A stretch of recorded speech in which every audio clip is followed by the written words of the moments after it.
Hey everyone, welcome back to TerrafirmaCraft. So last episode we gathered some tetrahedrite in our mine and found a correct stone to use for our first anvil. And using this anvil we'll be able to make our copper anvil, and copper anvils we'll be able to use and create copper tools from that. So we also built our forge pit area, and we'll put charcoal in here, fire it up to heat our metal once we have the charcoal. The charcoal is what we're going to be doing right now, but as you can see it's raining, it's nighttime, it might be a little bit dangerous to gather a bunch of firewood because that's what you need for a charcoal pit. But you'll also notice the barrel that I set out here last episode, since it's raining, it's actually slowly filling up with water. And you can actually, I'll show you, I can take a drink from this and then retrieve my water from that barrel directly. That's just one of the cool things that I mentioned in a previous segment. You also notice, since we're going to do some blacksmithing here soon, I decided to update my skin from my fantasy mage that I used to have to a proper blacksmith. And I think I might update my skin. It's been suggested to do so for different ages that we go through. So when we get to the Iron Age, I might update it to more of a night skin, something of that sort. But in the meantime, I need to gather a whole bunch of firewood. We need 16 pieces of logs to make a full log pile, which is a single block of logs. And then I forget how many log piles it is to make the smallest charcoal pit. But basically what you do is you make a pile of logs in the center, you light a fire, cover it up with dirt, and then over a certain in-game amount of hours, it will produce a stack of charcoal, which you will retrieve. And that's actually how charcoal can be made in real life. You bury a bunch of logs, let it smolder, it gets really hot, and it dries out the wood, and it becomes very slow burning. As far as I know, this is actually a illegal thing to do in the rainforest, and it's actually quite a problem over there. You can look up that kind of stuff. It's just something I discovered. Oh shit. On my own. You have to excuse my voice this episode too. I'm a little bit under the weather, so I seem to be losing my voice and getting a sore throat. I also might be coughing just a little bit. Hope it doesn't bug you guys too much, but there's really nothing I can do about it. But yeah, we'll be putting one of these inside the fire pit itself. This is just one of the moments where I kind of wish we had a bed, at least a straw bed. But in the meantime, I suppose what I'm going to do is make 2 more barrels. And what we're going to do with these is eventually use these for tanning. And barrels, which is luckily it's raining, it'll actually fill up the barrels for us. You need fresh water or water in them in general. One of them is going to be full of a tanning solution, which will cure the leather. One of them is going to be full of a solution to break down the leather so it becomes soft, and you can scrape it afterwards, and then water to rinse that off, and then tanning to actually tan the hide. As far as I know, I don't know if there's a tanning rack. I know there's a loom for weaving fabric. I don't know how to make that at all. In fact, I'll have to look that up, and I'll have to refresh the tanning process because I'm not 100% sure about it right now, just to refresh how I think it'll work. But we'll be able to turn a medium raw hide into I don't know what exactly. I'm pretty sure you can make at least a leather chest piece with it. Basically, you can right click on it and it brings up a crafting table similar to what we do with our stones and clay, and you can do crafting recipes with that once it's a piece of leather. Let's see, we also have our tetrahedrite. In fact, now might be a good time to do some mining while it's raining and it's nighttime, but I'm also kind of low on food. We discovered a tree nearby, a fruit-bearing tree. So I'm actually going to go over and hopefully it's still in season. Let's check the date. Still summer. So once winter rolls around, we are in a place that will have winter. It'll be harder to find food and plants because the snow will actually break it once it starts snowing. And it'll have a completely dynamic weather change, the grass will change, the leaves on the trees will change, and that thing is protected by a really strong javelin archer. We may have to just go to the ocean and gather some seaweed. I'm sorry if it's a little dark too. I'm a little hesitant, I guess, to turn out the brightness using my editing tool. I haven't really tried it before. But I guess I should really. Ow! Go away. Please. I'm just trying to get my seaweed. Leave me alone. Luckily, monsters, as far as I know, they don't dive underwater. No, he's just sitting up there. Just eat our seaweed and keep running. There's another cool thing I set up by the beach a couple episodes ago. I just haven't shown you guys yet. It's a sleuth, which basically is running water over a tray, and what that does is it sorts through materials automatically. A little slow, but it's better than gold panning, which I haven't showed you guys, but it's pretty simple. You just click on water that's moving with a pan full of material. It's pretty self-explanatory, but the sleuth does it automatically, and it's a pretty nice tool to have to get some basic starting elements. It can only work so long in a chunk, and then it actually will stop working because you have overworked the area.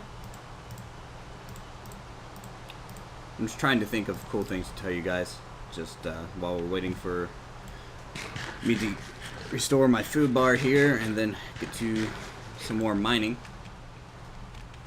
People have also brought up maybe, you know, how can I tell tetrahedrite from the other just normal stone? It's really hard, especially with the stone that we have here.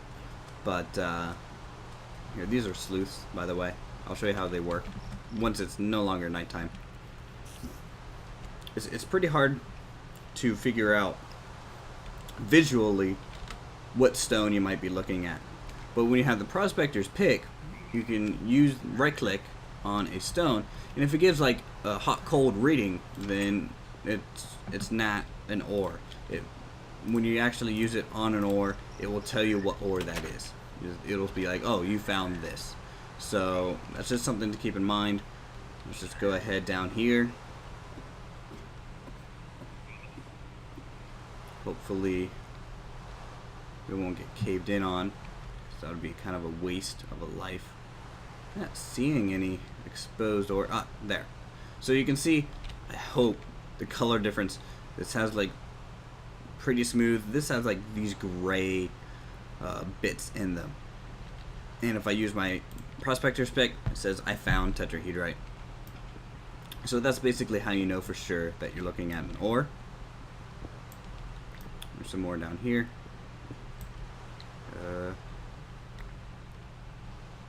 Yeah. I'm still worried about cave-ins, of course. They are a problem. Not so much that they're scary. They are a little surprising, but just the fact that I don't want to die is the main thing.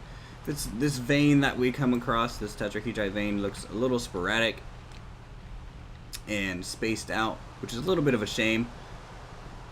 Don't fall. Okay. But we'll just have to go through and try and collect as much as possible.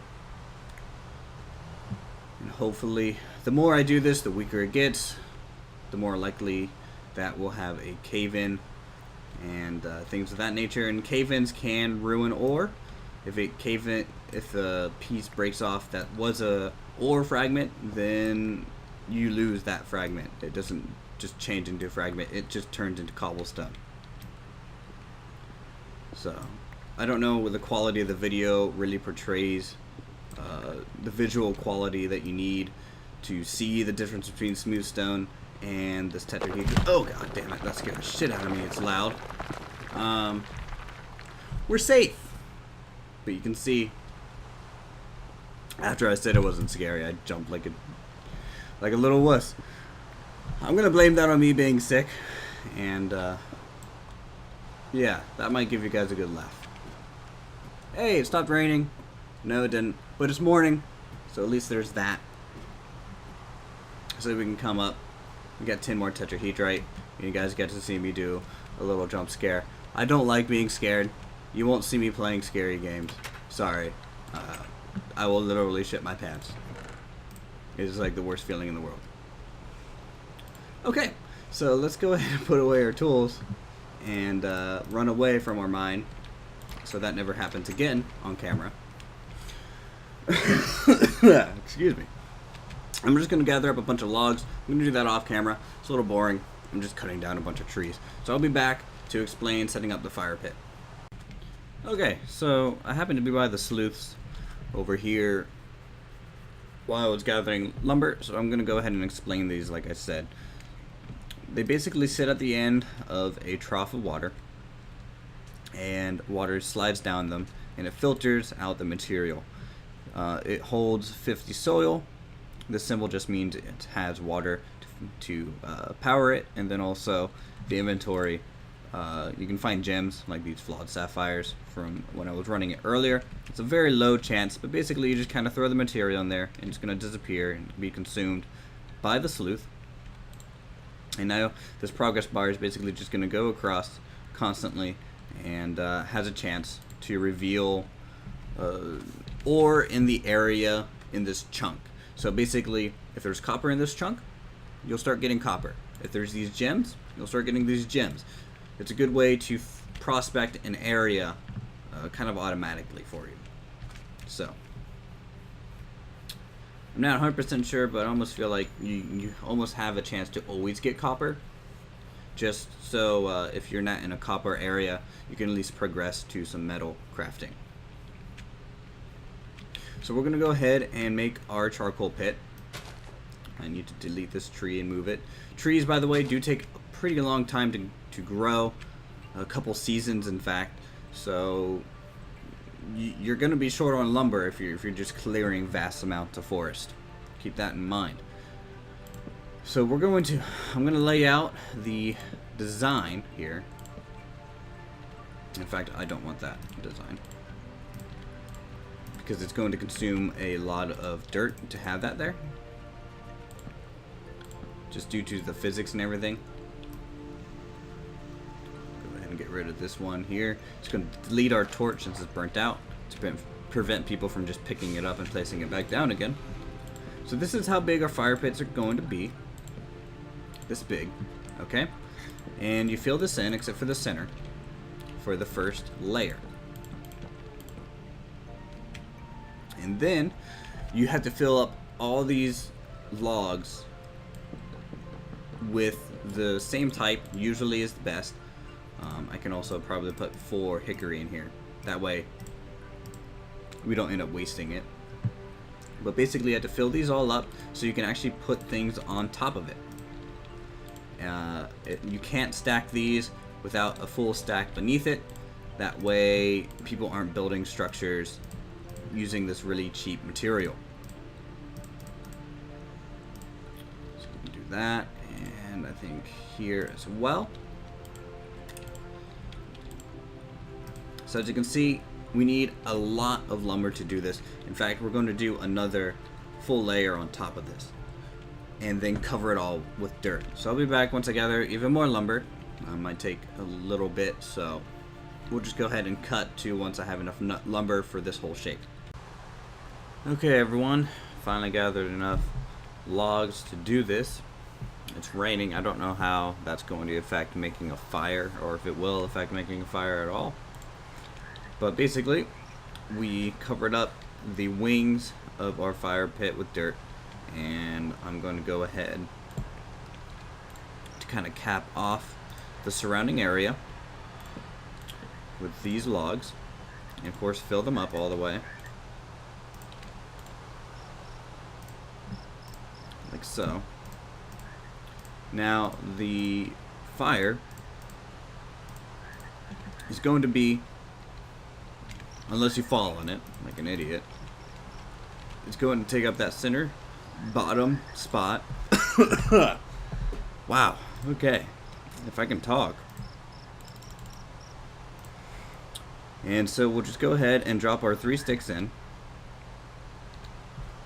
And you have to be really quick about this. Try and light our fire here. Okay, we did it in one go. Can I not place this anywhere? This doesn't feel right. Just give me 1 second, and I'm gonna look it up to make sure I'm doing this right, and I'll be right back. Okay, so I'm pretty sure we don't need to have the centerpiece hollow anymore, but this is now a solid pile covered with dirt. And from what I read, I just have to drop a torch in here now. I hope this works. And then quickly throw dirt on top. So we'll go ahead and do that. As you can see, it's starting to sizzle. If we did that right, it should have smoke coming through, but I don't think we did. I think we had to wait for it to actually start catching on fire. Come on. I don't know if the rain is affecting this at all. It looks pretty cool. How about now? Did that work? Yes. Okay, so you're gonna get this particle effect. The smoke coming through the dirt, and that's how you know it's lit. And then after, I think, 8 to 16 in-game hours, it kind of depends on the size of the charcoal pit, it'll be done. And how you can tell with this setup is the dirt blocks are physics enabled, and so it'll kind of collapse onto itself, and it also won't be smoking. Yeah. What else can I show you while we wait? Over here, we have a full barrel of tannin, which is kind of the final step for tanning leather. It's a sealed barrel. What happens if I unseal it? You can see the water is gray now. I'm going to go ahead and keep it sealed just because I don't know if it's raining like this, if it's going to affect the tanning solution. And that's just putting a log inside a barrel full of water. What we also need is saltpeter, I believe. And what that will do is break up the leather. And how you get that is you actually crush a certain stone with a hammer, and it will produce a grain. And I don't know if we're near any of those at the moment. So in the meantime, I'll just let the charcoal pit go. I'll go around and look for some stones, see if we happen to have any that works for doing saltpeter. Let me see, where's my hammer? It's on the anvil. Go away. Okay. Let's see if we can't crush a piece of firelight. Nope. So limestone works as far as I know, and I might have to go on a small adventure to find that.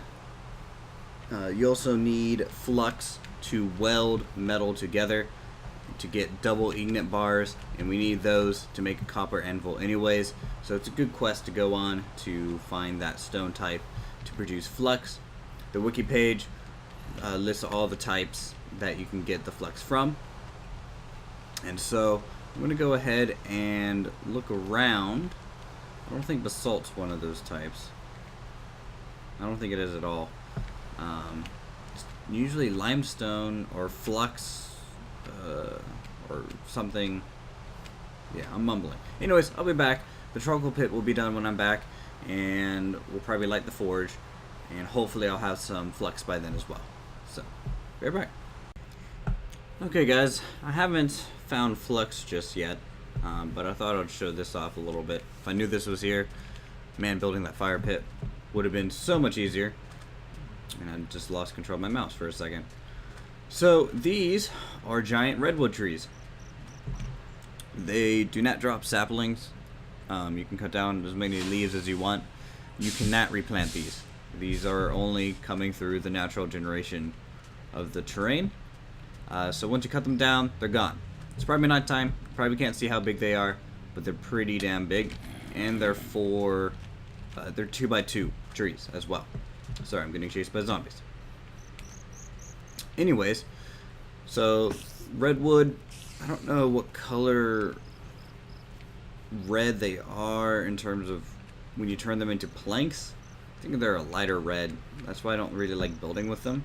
I use them a lot for fire pits though, so that's something to keep in mind later. The fire pit should be done by now, so we're just heading back to base.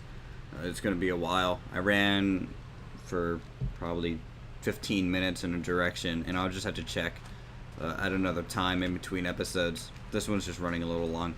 So I'll be back once we're ready to harvest our charcoal and show you the lighting of the forge. And yeah, so one final time skip. Okay, so we're just coming back now. Fun fact about the mod as well. Normal Minecraft, when a chunk deloads, it usually freezes the state that everything was in, and then when it reloads it, it knows, you know, the state that it was left in, basically. This does the same thing, but when you reload it, since you have time, it speeds it up real quick to match as if time has passed. So food will go bad if you leave it in a different chunk, and as soon as you pick it up, it just turns to dust. This, as you can see when we were walking up to it, was still smoking as if it was ready, but once it loaded in, it was like, oh, time has passed enough that you should have been able to harvest this stuff. So the easiest way to harvest these is you just dig down into it. They kind of shave off in layers, and you just use your shovel to pick it up. That's basically the only thing you need to do to harvest the charcoal. I can just do this here. As far as I know, there's no quick way to harvest this stuff. You just have to kind of use a shovel over and over on it. It's not that bad. This pile will probably last us for a couple tools and then the initial forge lighting. So I think that's enough to at least light a forge. You basically just need a block of this stuff, and you just kind of place it down into the almost like a crucible that you made out of stone, and then you just use your fire starter on it, and it should start up like so. This UI, a little bit different. Basically, it's representing a charcoal pit that we just basically made. Up here, near the top of the V shape, it heats things slower than at the bottom. And so you get a variation of temperature and heat control by doing that. So the things at the bottom of the V heats very quickly in comparison to the rest, and it just kind of fades out from there. The right side is for our molds. In case something overheats, you can pour it into the mold and you won't lose the material. If you don't have a mold there and something overheats and melts, it's gone. You lose it. So it's very important to watch your temperature control when you're doing these. And then also, you can, I can make, 5 torches, so 10 torches at a time using this thing. And then also I used to be able to cook food in it. I don't know if you can anymore. It doesn't look like it. There might be I think you can put a grill top on it and use it as a grill to cook food. I just don't remember how to make that item. I think that's in the Iron Age, so we're not there yet. Anyways, I think that'll do it for this episode. We don't really have any metal right now to forge up, nor do we have a bloomery to melt the metal down, so we would have to do another burn through the ceramic vessel. Anyways, that'll do it for this episode. Hope you guys liked it. If you guys are enjoying the content, feel free to subscribe. Leave a comment down below if you guys have any specific structures you think we will need for our survival. Eventually this initial structure will be our storehouse. Our main house will actually be on that plateau over there. plans for a barn, a blacksmith, and a kiln house is in the works as well. But if you guys have any specific buildings, let me know. Thanks for watching, and I'll see you guys in the next episode.